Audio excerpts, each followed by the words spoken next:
एक ख्वाहिश है कि कभी जो तुम एक दोस्त बनकर मिलो तो कुल्हड़ में चाय लेकर तुम्हारे साथ सुबह का कुछ वक्त गुजारूं।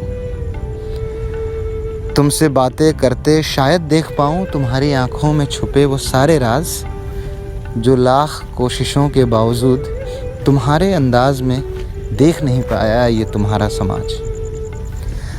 मसलन छोटे से गांव का एक मेला जो बच्चों के लिए महज खिलौनों और मिठाइयों की दुकानों में होता है सिमटा, उसी ईदगाह के मेले में कैसे दिख जाता है तुम्हें वो नन्हा सा हामिद अपनी बूढ़ी दादी के लिए खरीदता 3 आने का एक चिमटा।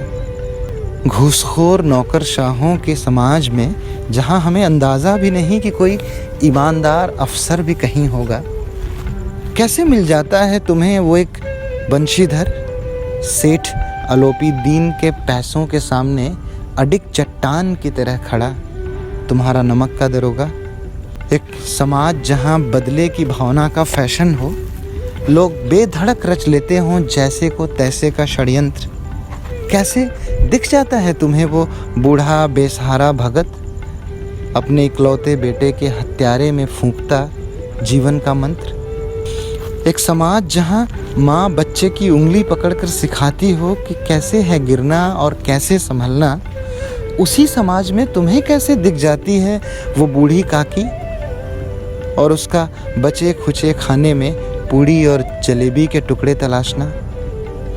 एक समाज जहां गरीबी के किस्से नॉर्मल से लगते हों, मन में क्यों चिपकी रह जाती है सिर्फ तुम्हारी लिखी हर बात।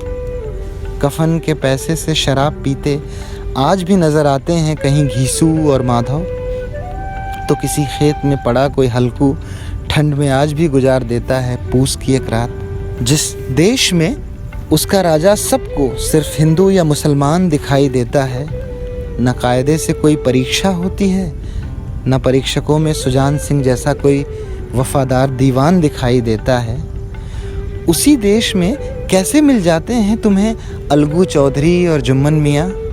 कैसे समझ लेते हो तुम कि इंसान जब पंच बन जाता है ना तो इंसान नहीं रह जाता, फिर वो परमेश्वर हो जाता है, सिर्फ हिंदू या मुसलमान नहीं रह जाता।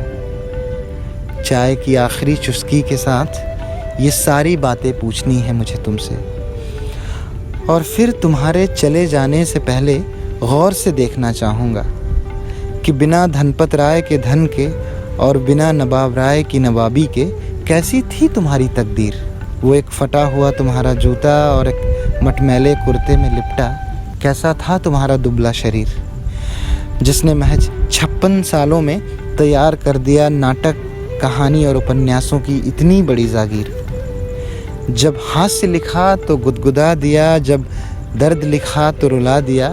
सिर्फ एक फिल्म लिखी तुमने सोज़े वतन, उस पर भी बॉम्बे में दंगा करा दिया। इतनी अलग अलग विधाओं में इतना कुछ कैसे लिख पाए।